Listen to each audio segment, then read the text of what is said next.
right, everybody, I've got another very special guest for y'all. I want everybody to please welcome to the show Christopher Hastings. Welcome, Chris. Hello. Ooh, very special. Thank you. Yeah, it's had to have happened before, but two Chris's is going to get confusing, but I'm sure people will be able to tell the difference, right? It's a common name. There can only be one, man. I don't know what you're talking about. You don't ever have anybody come up and call you Topher, do they? No, thank God. Me neither. Tophers, a wicked people. They betray the beginnings of our beautiful name. So, Chris, we came here to talk because you're doing a D&D book that I am fascinated by as a huge D&D fan.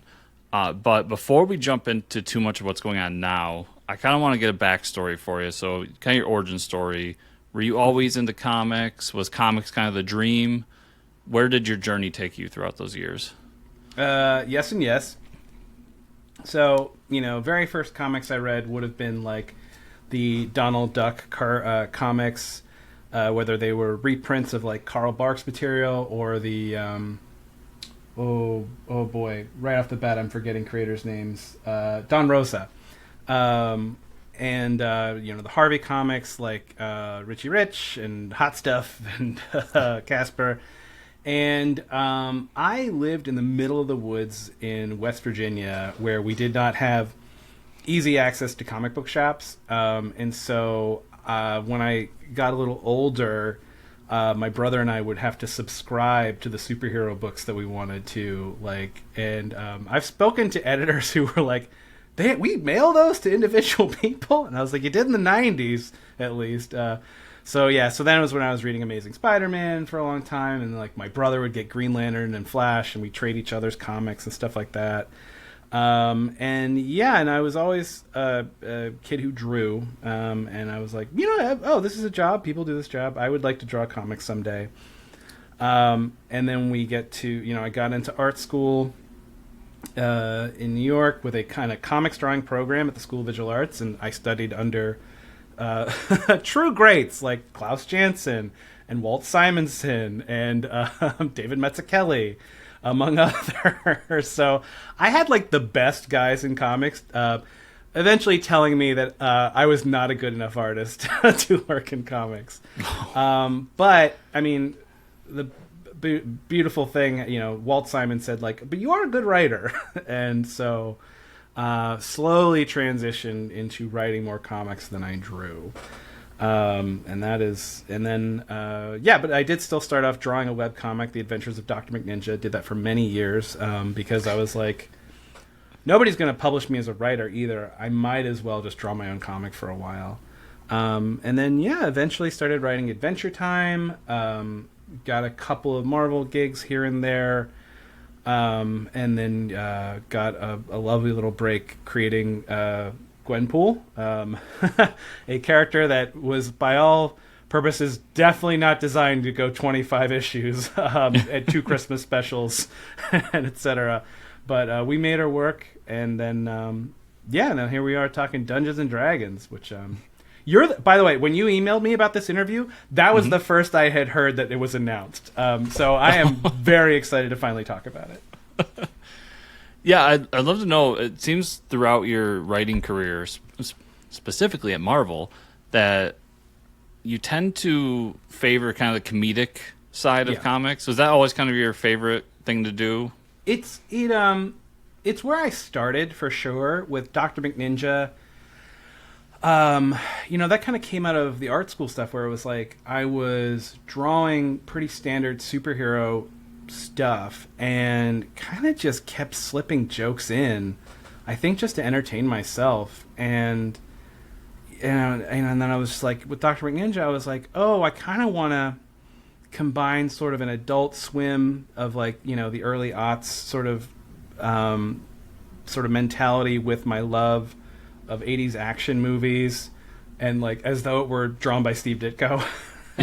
And which changed when it went to color, but early comics were black and white, and it was sort of a new thing for webcomics around 2005, which was to be, there was a lot of comic strip style, like newspaper style comics being done as webcomics, and I think I was among the first to do something that looked more like a comic book.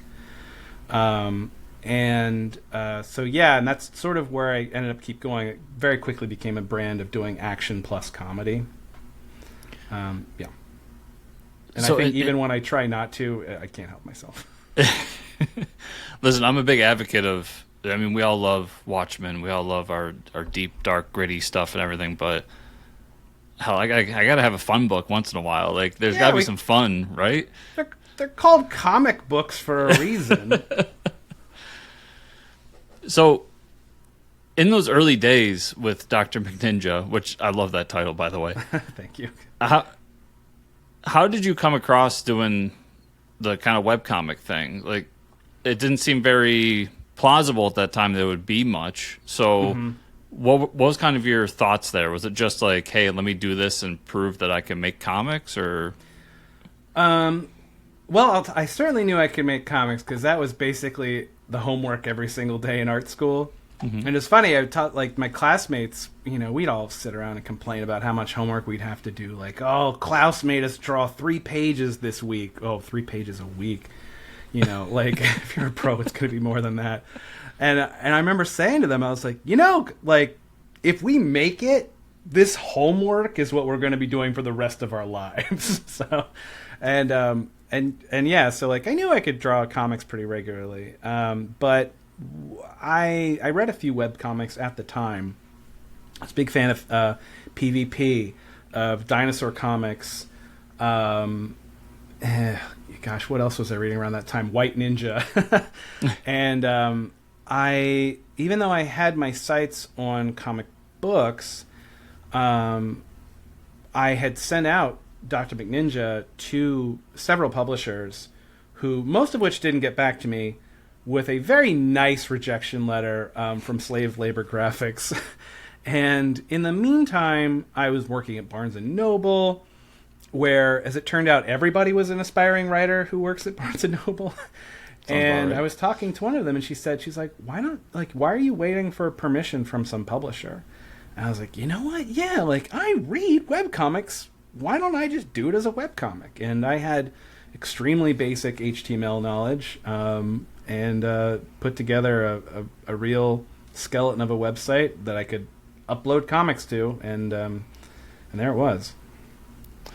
And back in those days, I mean, like today, I could tell pretty well what my numbers are, who's watching, listening, all that kind of stuff. Did you have any of the information back then? Yes, I did. I could look on the back end and see how many hits I was getting. And it became even easier to measure the metrics once I set up advertising, because that's always been tracked. But yeah, I grew the audience very quickly. I was kind of astonished by it, thanks in part to 2 sources. I was a pretty active poster on the Something Awful forums at the time, which was sort of a weird sort of cultural, like, primordial ooze of a lot of internet stuff, And I would post, like, little comics there, and whenever I launched the site, I posted in the forum. I was like, hey, I actually have a website now, and I immediately got huge numbers of people coming from there reading the comic. And then also, I had started a conversation with Ryan North, creator of Dinosaur Comics, currently writing The Flash and Fantastic Four.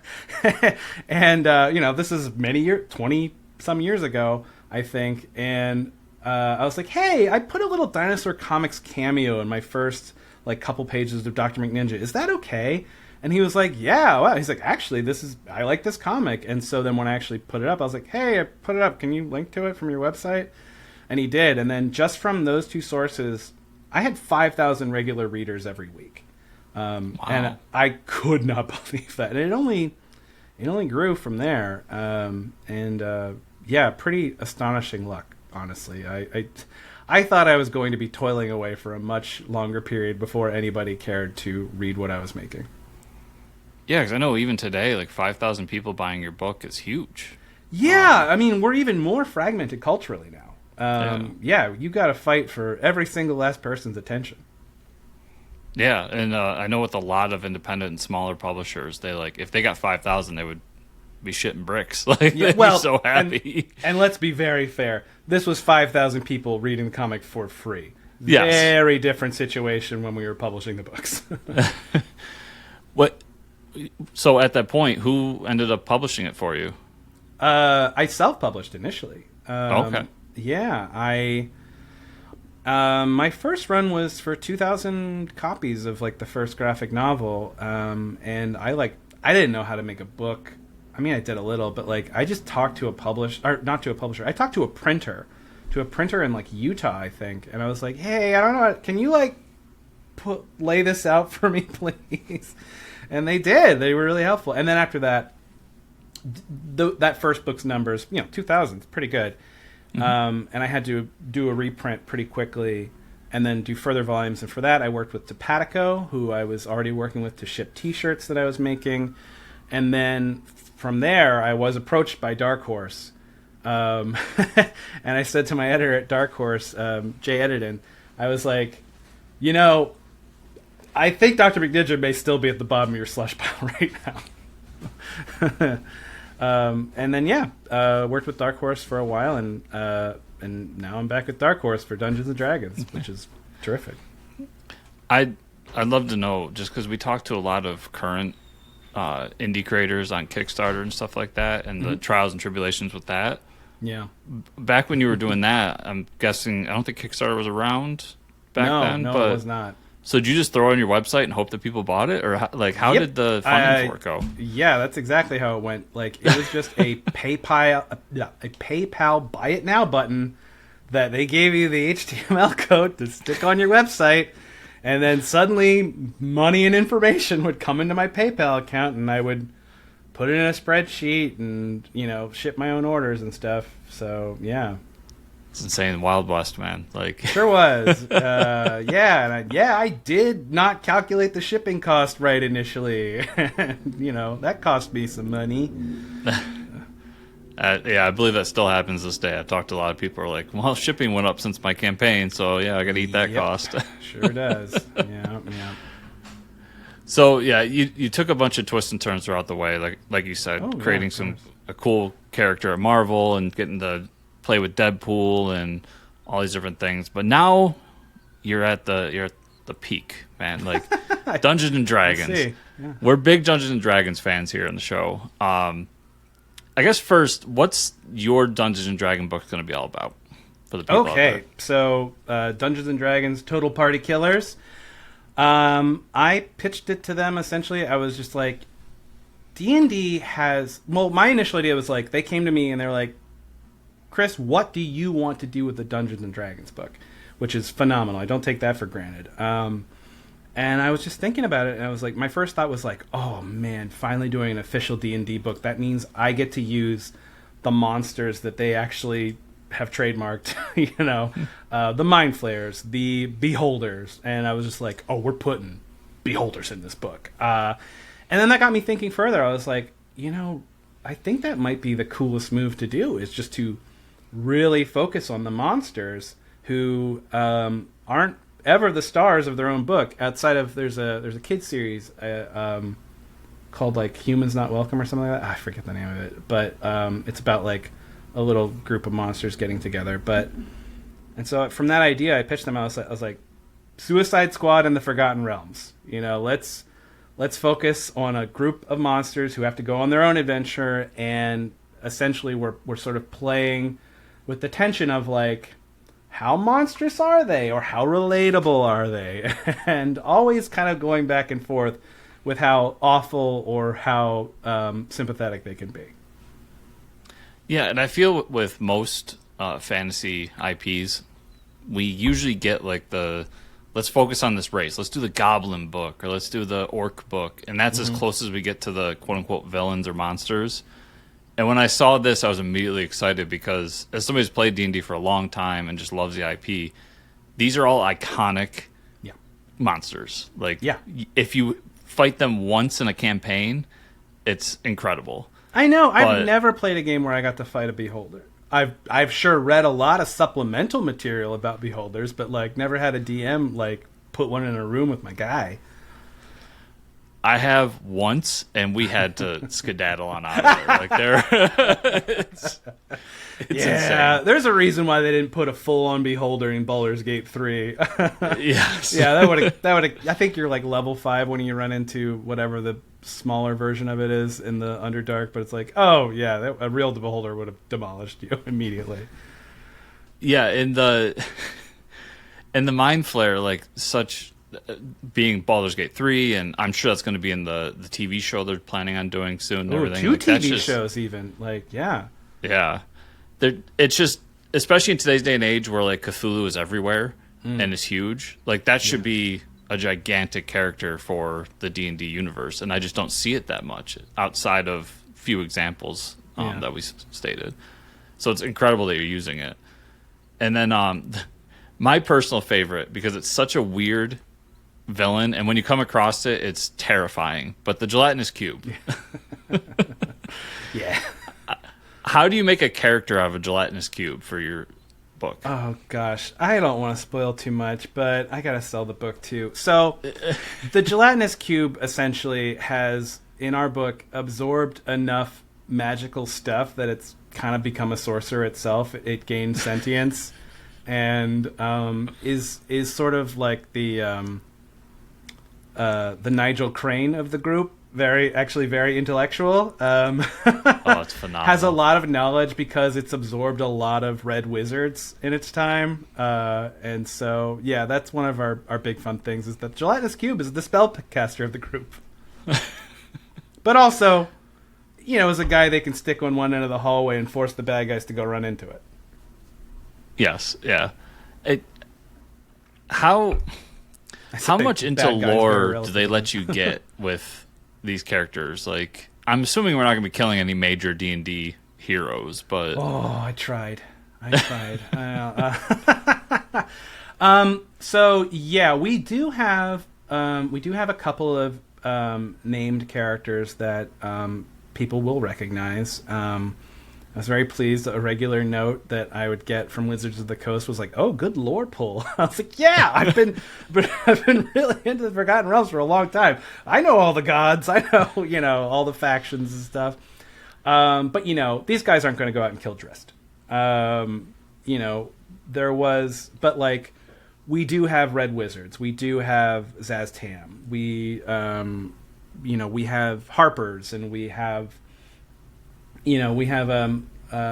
Torm, the god of paladins and stuff, sort of play into it.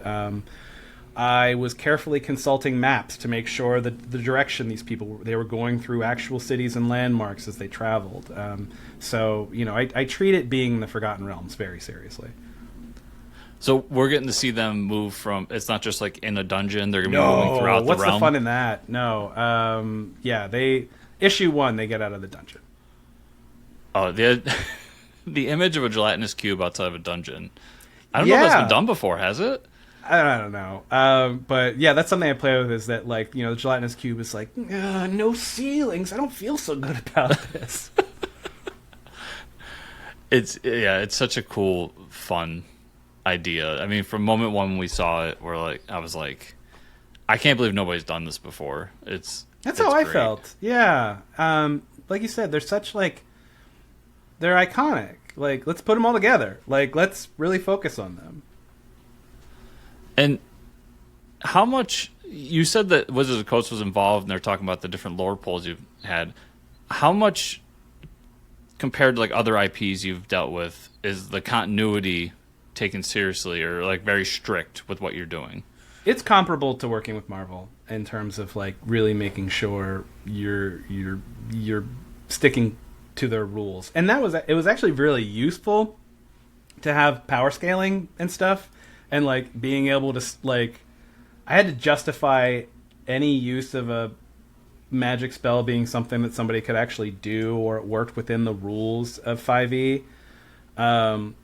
And like I said, they were very much like, where are you going to put this book? Because we're going to tell you what's going on with this town, with this region, with the major players that are involved in there. So yeah, they're pretty serious about it. Was there ever a point where there was something you wanted to do, and they were like, well, kind of like, we got something going on over here with this, or That's very much a Marvel thing for sure. Is working Yeah. within those. I mean, I was like, please let them fight Drist, and and they were like, nah, we got too much. They're like, we don't want Drist overexposure. But then they did tell me other characters I could use, which is great. I was this close to putting Minsk and Boo in it. They were okay with that, but it just sort of like it made it overcomplicated, and I decided not to do it. But yeah, so yeah, that's kind of where we are with what they allow and what they don't. And if anyone out there's played D&D, you know that there's entire moments where you're in town and you're talking to people in town, you're buying stuff, you're kind of like any video game you've played where you have those moments outside of battles and outside of adventuring. Do we get to see these characters interact with like just people in a town, or Yeah, it doesn't go great. Yep. Issue 2 is all about them rolling into town and the immediate chaos of how that looks when these guys do it. It's like the sort of how the different species in Dungeons and Dragons has changed over the years, where it's like, it used to be you couldn't even play as an orc, let alone a dragonborn or a tiefling or something, and now it's like they're walking around everywhere. So it's like, okay, at what point is it still a monster versus is it somebody we can talk to? And I think we're kind of riding that line there. For some, it's way more past the line, and others are like, we have a lycanthrope in the group, and like she can kind of look human and do a little talking here and there, but like the Death Knight definitely can't, the Mind Flayer can't, and certainly not the Gelatinous Cube. I'd love to see the pinky up Gelatinous Cube trying to talk to somebody in town. That'd be a fun time.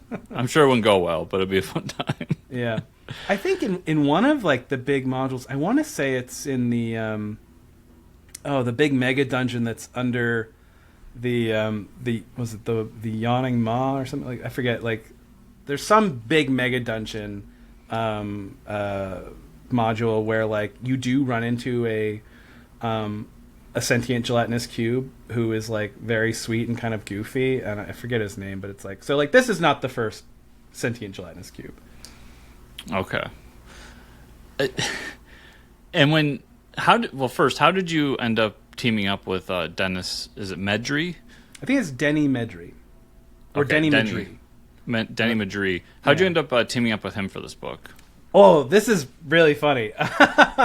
So I know Dark Horse already had a relationship with Deni. I know that now. I didn't know that whenever I was putting together my artist wish list.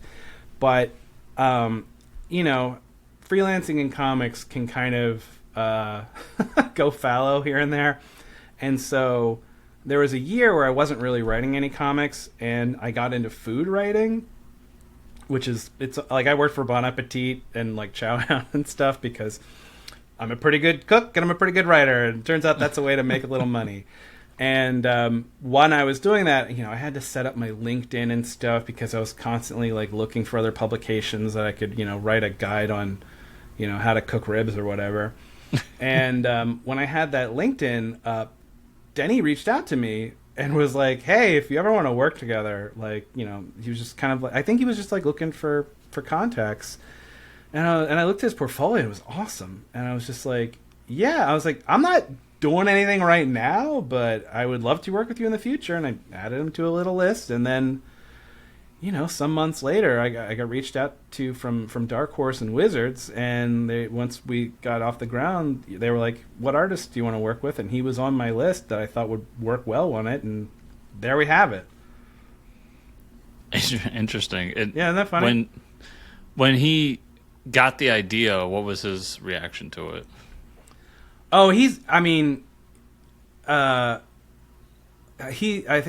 said it's very special. He's pumped. He does really great fantasy stuff, and with it being a team book, there can be some complicated layouts that he has to work through to make everything read well, and he is handling it with aplomb. Yeah, like, and he draws the monsters so awesome. So, like, he's taken to it very well. Does he have the same kind of love and admiration for D&D that you do? I'm honestly not sure. Uh-huh. He certainly is into fantasy stuff. Yeah. Yeah, like he definitely knows his stuff there. But we never really have had that conversation. Let's say I mostly know his name from Big Two projects. Mm-hmm. He did some Spider-Verse stuff, right? Yes, that's right. And also, Yeah. like, he's in the Italian comic scene, which is doing awesome stuff that we generally don't get to see. It's not really translated very often. Does he speak English as well as Italian? Mm-hmm. Yeah. Okay. Yeah. I always wonder about that language barrier with comics becoming more international. I know there's a lot of Brazilian artists out there, and that's got to be tough especially if they don't speak English and we don't speak theirs. It's it's got to be rough. With Deni, it's been fine. I occasionally will draw a layout that he's like, "What are you asking me in this script?" And I'll sketch a little layout for him. And he's like, "Okay, got it." And then he does great. Draw something way better than what I did. And then I worked with Guru on Gwenpool, and we communicated only through a translator. Like, they have a translator who's part of their team. And so one time I asked him, I was like, "Hey, can I see like one of my scripts looks like in Japanese?" And like, I was like, "Oh my God, I have no idea what any of this is."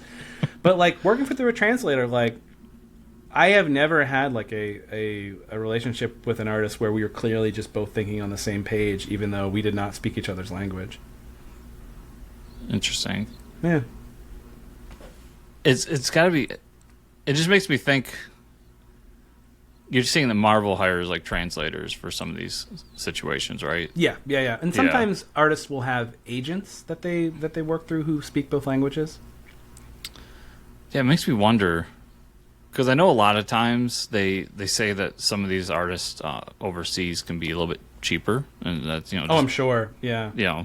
How the business goes, but then to hire a translator on top of that. They can do the math. Not a problem. I was gonna say if it works, I mean that's great, and we're getting great comics out of it, so I'll take it. You mentioned Gwenpool too, and you said that you were one of the co-creators of it. Mm-hmm. So I'd love to know behind the scenes, like how does that go? Like, do you have any kind of deal with Marvel for what happens with Gwenpool, or at least monetarily, or just have a say in it in the future?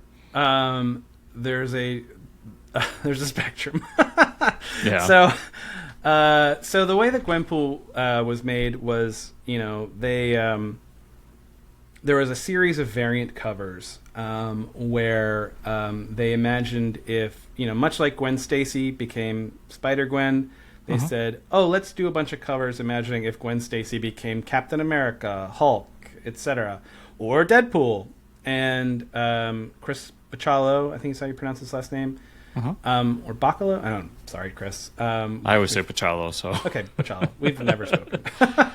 So he drew the Gwenpool variant cover. So he designed her costume, and then from there, like people started like cosplaying as this character who had never had an actual in-panel comic, appearance. They were drawing fan art of her, and Marvel sniffed where that money was, and they were like, "Let's make Gwenpool happen." And I was known for doing some pretty ridiculous stuff, and so they approached me and said, "Hey, you want to try to help make Gwenpool work?"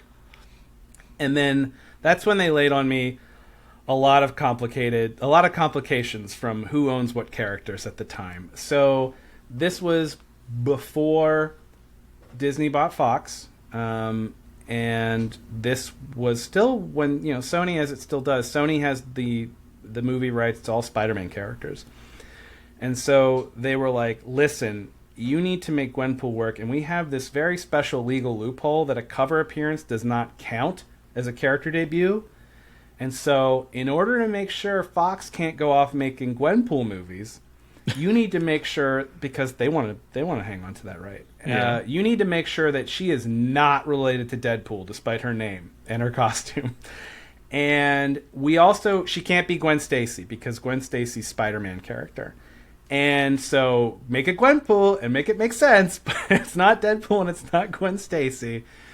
And also, we are going to debut her in the back of Howard the Duck, because we own Howard the Duck, and if she has 3 issue appearances in a thing that we own, we get it. There's no legal battle about it whatsoever. And so, part of my making her into an actual character, not just a costume design, was figuring out how to have a character that kind of does Deadpool-y stuff, but isn't Deadpool, and that became like her real name is Gwen Poole, and there was, when she asked for a costume, there's a miscommunication with the costume designer, thinking that she's saying she's a Deadpool spinoff when she's not. And then I was like, okay, Deadpool knows he's in the comics, super skilled mercenary.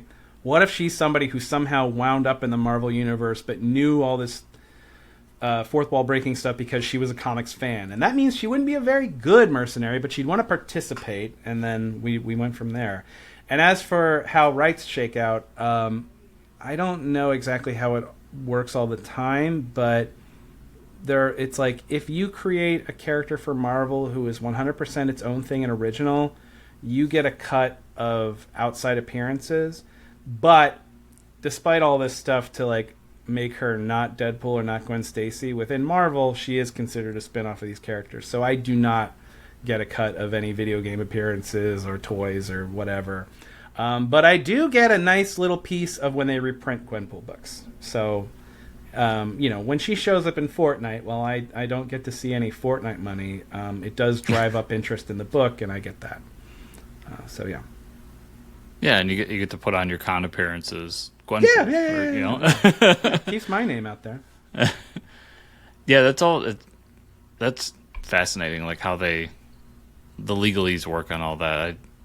I wish they did more to help you creators out with that stuff, but I guess business is business. What are you going to do? Yeah, we do what we can. I will say, like, I have been running into more situations where I'm offered royalties on books, including this D&D book. Dark Horse has a pretty nice deal with royalties on it. Yeah, I mean, your characters in this D&D book, you're creating them outright based on their a property, obviously, but you're creating these characters outright. These aren't existing characters, right? Correct. Yes, each one of them is original. So, like, we have a Death Knight, but it's very specific Death Knight. His name is Enter Strago. I made him up, et cetera, et cetera. So you said they gave you something for that. Like, what's kind of their deal with what happens with these characters moving forward? I think they still get to use them, but I'm not entirely sure of all the intricacies of the contract. My agent handled that.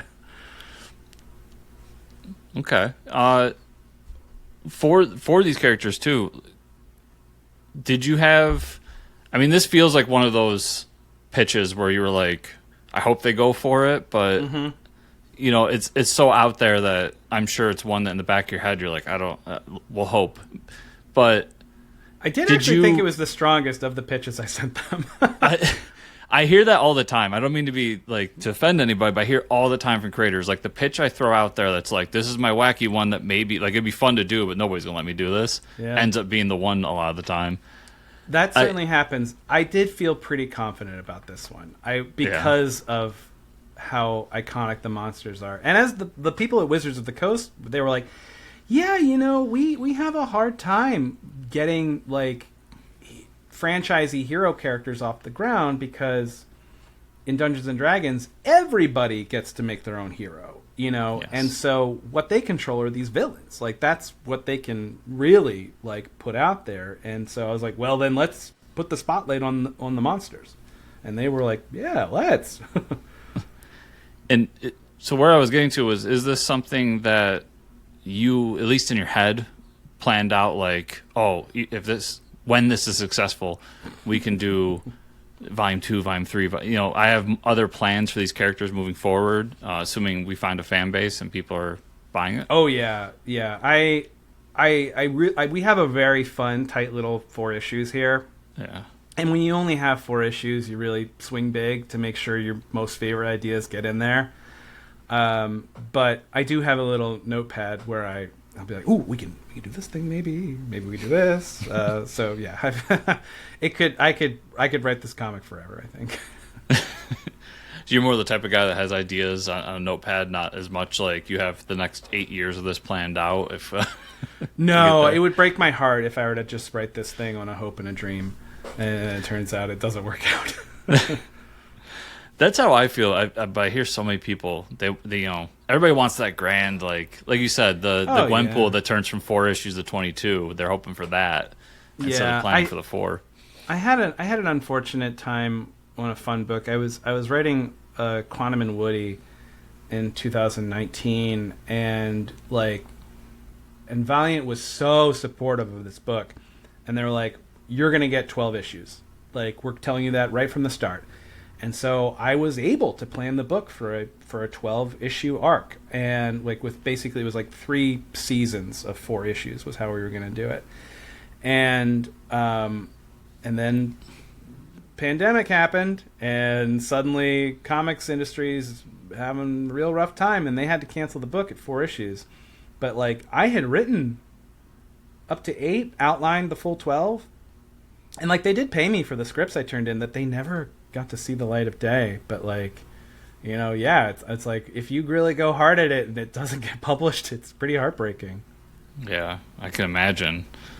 And so now that you're back, you said you did your little stint doing cooking magazines, which I'd love to know if I've used any of your ideas before, because I like to. That's one of my side hobbies, is looking up recipes and funny. Especially barbecue.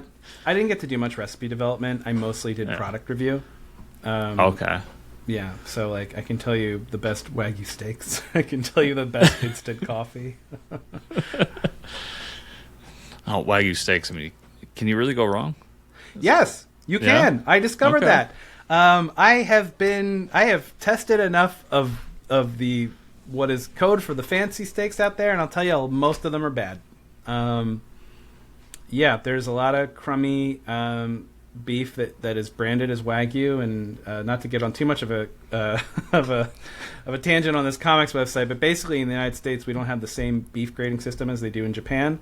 Yeah. And so you can still call something Wagyu even if it's crossbred with Angus cattle or something like that. And so there's a whole range of what we call Wagyu in the US that is not quite up to standard. Yeah.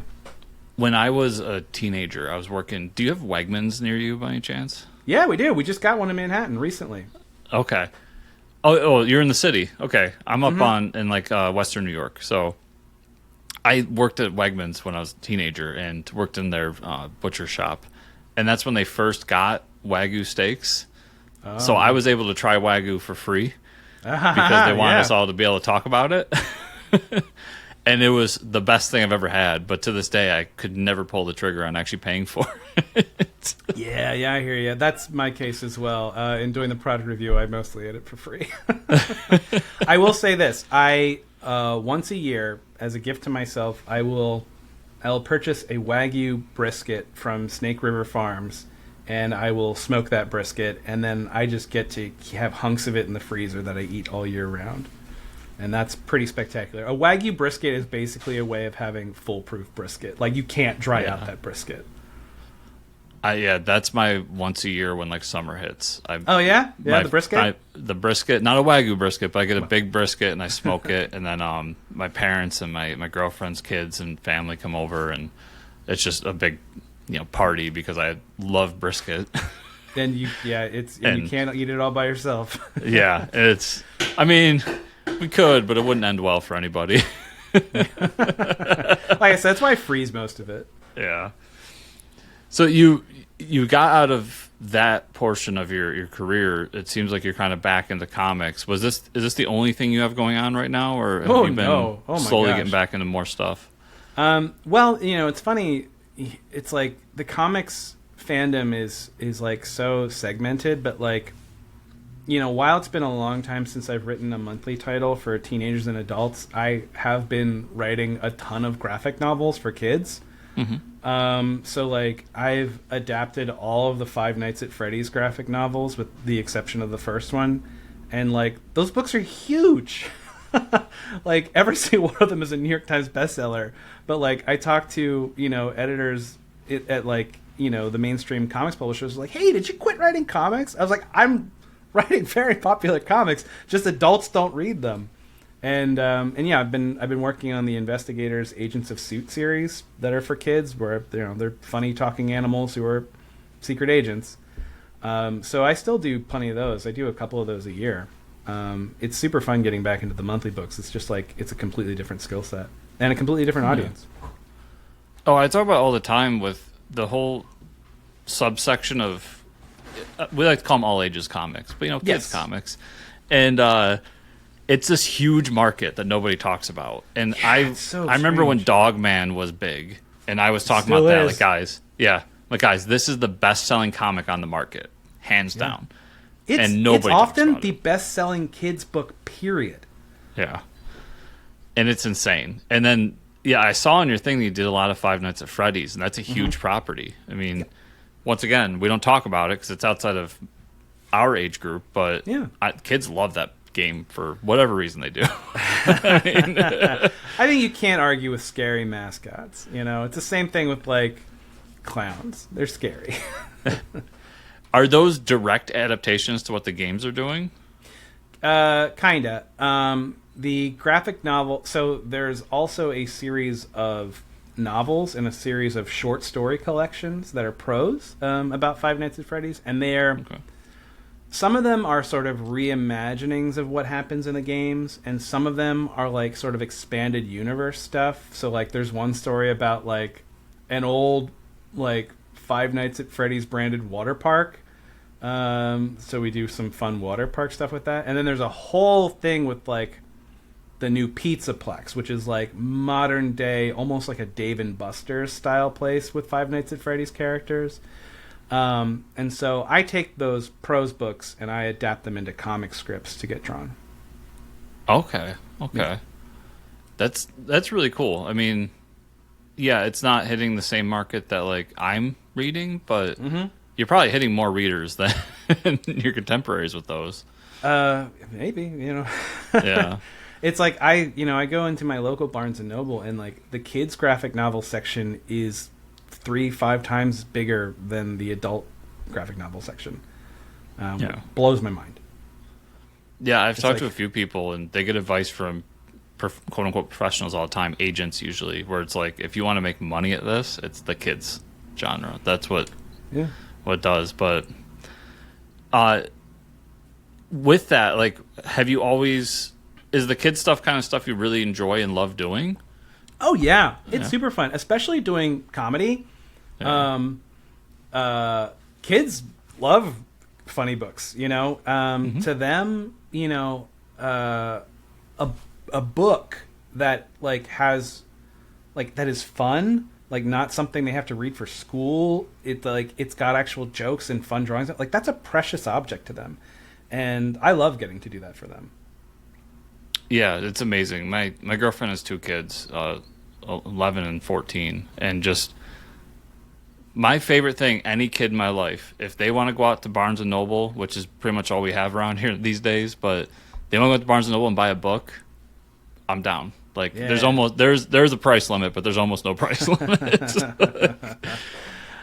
It's one of my favorite things, especially on the drive home when the kid's in the back reading that book. Like, there's something about it, man, that's just so special. And that, just that feeling of them getting that enjoyment outside of their phone or their Xbox. And as somebody who loves their phone and loves their Xbox and everything, like, just knowing that kids can still have that fun outside of it just brings me so much joy. So I'm glad to see you getting that out of it too. Yeah, it's so fun to write these stories, even though they're like not for my age group or my friends, but like I'm not like I'm telling jokes I don't like in those books. Most of the stuff that I do in there is like situational comedy that's kind of got a universal appeal as far as I'm concerned.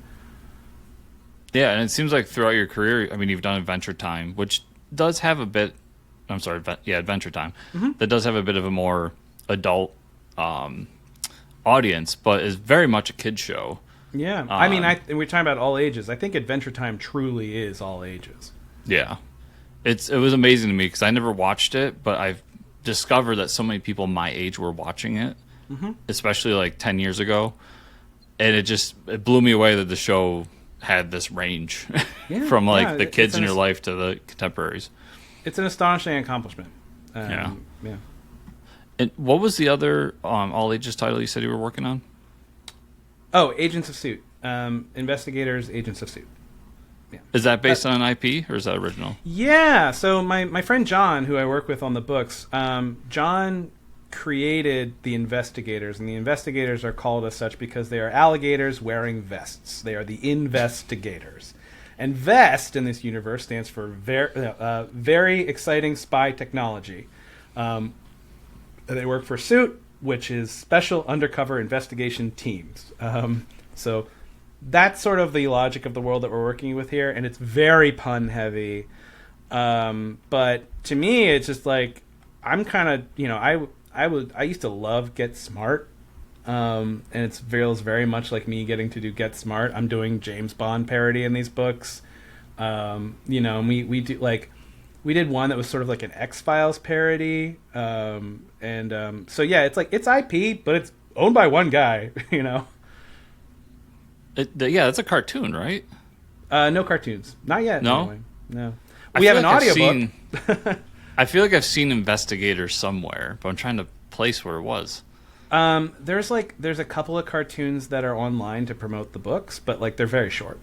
Okay, that's a fun idea. I mean, I'm a big fan of that, like of 007 and just the spy thriller genre as a whole. So, do you? Yeah, and even if it's called Agents of Suit, it's obviously a take on Agents of Shield. Yeah. So like, we're having a ton of fun with it. And I'm guessing if you're doing these parodies, like, are these the kids reading it? Like, are they understand the parodies, or is that more for the parent that's reading it with them? It's for the parents. Like, so that is also part of. We have a lot of co-reading. Where like parent, like it's like the books they're a little too above a certain reading level, but like the material is appropriate to the age, and so parents like to read the comics along with their kids because kids can look at all the pictures. The sequential art makes sense to them, and then it's. Like, even my brother is using these books to teach his 5-year-old daughter how to read, and which is pretty wild to see her reading a comic book, and she can be like, read a word like monocle. Yeah. So we know the parents are reading the books with their kids, so some of it is material for the adults. We sneak in some references here and there that the kids don't get. But, like, because it's still genre parody, it does still abide by the sort of the obligatory scenes and framework of that genre, and the kids can appreciate that. They appreciate that it's like, there's a mystery, we just we complicate it, they discover what's going on behind the mystery, they appreciate the villains even if the villains are funny, and then the adults can be like, hey, I think I recognize that from Indiana Jones. I've always felt with kids books, like one of the problems that North America's had with a lot of their kids programming, and why I think things like manga has kind of been eating their lunch a lot, is the talking down to kids. Right. Yeah. Yeah. I think you're absolutely correct. I think we talk down to kids too much because we're around the same age, so you might have watched this when you were younger too. But I think of Shrek, like to this day, one of my favorite movies, and there's definitely things that went above my head. Definitely. Yeah, I think I was 17 when Shrek came out. Okay, so you're a little bit older than me, yeah. And I remember telling all of my classmates in high school, like we're seniors in high school, and I'm like, guys, it looks like a kid's movie. You gotta see Shrek. It's really funny. Honestly, because me and the missus, they're re-releasing in the theaters, and we're both like, so that's date night, right? Like, I think it's next month it's happening. And yeah, that 25 years ago that movie came out, and it's still something that sticks with us to this day, and something that her kids watch and my nephews watch, and just kids everywhere love that IP. And it's because it never really talked down to us, and it had those moments that were definitely above our heads, but we grew into them, and it was something from my parents when they watched it. Like, oh, I get that one. And yeah, that's what we have to do with kids content, in my opinion. Yeah, like, I've never been asked to dumb down a single thing that I put in Agents of Suit. Never once. Yeah. Not even changing a particularly hard vocabulary word. Yeah, it's it doesn't feel like I'm writing a kid's book. I'm just writing a funny book. Yeah, and you'd think within reason you'd want harder vocabulary in the book. I remember my father kind of snickering at me. I believe it was Infinity Gauntlet I was reading when I was like, I don't know, 13 or 14. And I pulled out a dictionary because I didn't know what a word meant. Yeah. And he's like, in a comic book? You know, that generation. But I love you, Dad. But yeah, I mean, I learned certain words through that too. It increased my vocabulary because of what, these guys were doing in these comics. So I think it makes sense. Yeah. Investigators in particular, we do a lot of wordplay specifically because it helps kids learn new words. Like someone will say like a word that kind of rhymes with something, like, oh no, I mean this, or like, I think we have a moment where like someone says like, get me an orthodontist, I need braces for impact. They're like, no, not braces, you need to brace for impact. And it's like, oh, they kind of understand that like a word can have two different meanings, and they think it's funny, but like they're secretly learning something. Oh, there you go with the secret learning. You got to sneak it past. You got to sneak the vegetables in. And so you guys are still working on more of those? Oh yeah, that one's not going anywhere. Yeah. Especially parents who are sick of Dogman. They're like, please, my kids, we need something else for them to read other than Dogman. And then the booksellers are like, oh, if they like Dogman, they'll like this. Yeah. Well, I mean, and there's that cat one too. Oh yeah, the Cat's Kid Comic Club. Yeah. I mean, listen, Dave Pilkey, he's doing great. Like, and who's publishing those investigators? Are they got their own publishing house for that? No, they're published through First Second, which is at Macmillan. Okay. Yeah. I'm not familiar with Macmillan too much. Oh, they're like a traditional book publisher. That's probably why. Yeah, and First Second is like specifically they're doing comics. Okay.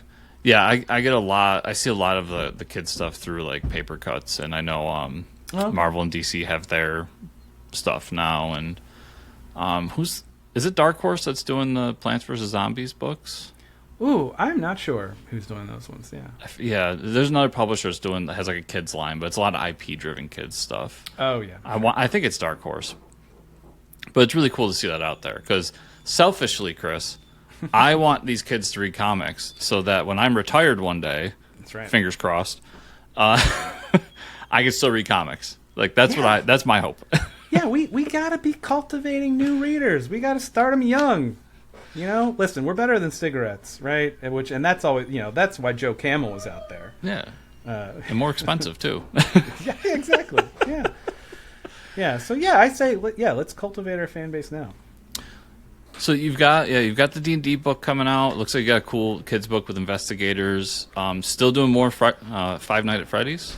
Oh gosh, I have no idea. Like, they have me writing those so far in advance. I do not know how long it's gonna be until they run out of books. Yeah. So we could definitely count on more of those coming up in the future. I mean, yeah. That's a lot, but anything else in the pipeline that you don't have to say specifically if you can't talk about it, but I mean, yes, I have other stuff I can't talk about. Yeah. Yeah, the D&D book is like my return to monthly comics after some years off, so I'm very excited about it. And like I said, I'm really excited to talk to you. You're the first person I've gotten to talk to about it outside of editorial. And we've been working on this thing since March of last year. Wow. So, yeah, it was nice, actually. We had a really long sort of developmental brainstorming period before I even wrote a script or we brought in an artist.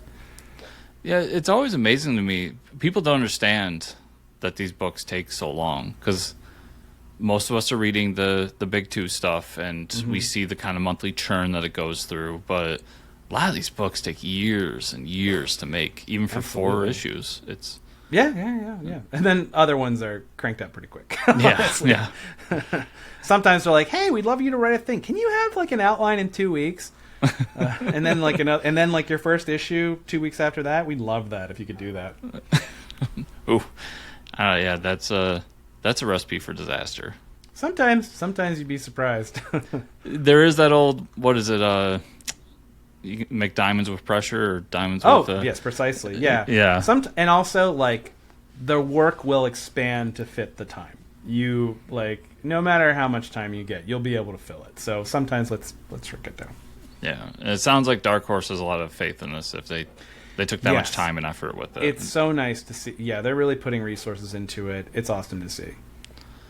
So one more time, what's the book, and when can people expect to get it in their Yeah, hands? it's called Dungeons and Dragons: Total Party Killers. It comes out in July. The first issue has been solicited, so get those pre-orders in if you want to see any of it ever. And do you do any social media? You want people to follow you anywhere? Sure, I've got a Blue Sky account, but it's mostly for me to like look at fun stuff. I don't. Yeah, sure. There's a drhastings.bluesky.social, but like. No, all good. It's probably a much healthier way to live without the social media. I think so. Yeah, I'm not a natural born poster, so. I'm kind of the same. I have to like force myself to get on there and find something to post just so you can feed the algorithm. Yeah.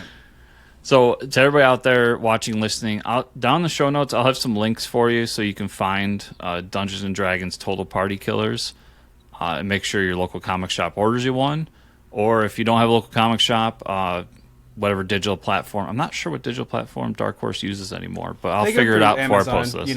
Formerly Comixology, but yeah, you can get them through Amazon. They're on Amazon. Okay, so I'll make sure to put a link there. Only if you don't have a local comic shop. If you do, That's you right. better be ordering it through them. Yeah. And and also just some of Christopher's other stuff as well, so you can check that out. Chris, it's been a pleasure, man. Like, I'm super excited about this book. If you can't tell, I think you got a winner in your hands because Thank it just you. sounds like so much fun. So just best of luck with the launch. Thank you. I'm so excited for people to see it. The interior artwork looks amazing. I'm very proud of this book. I'm excited for it to come out.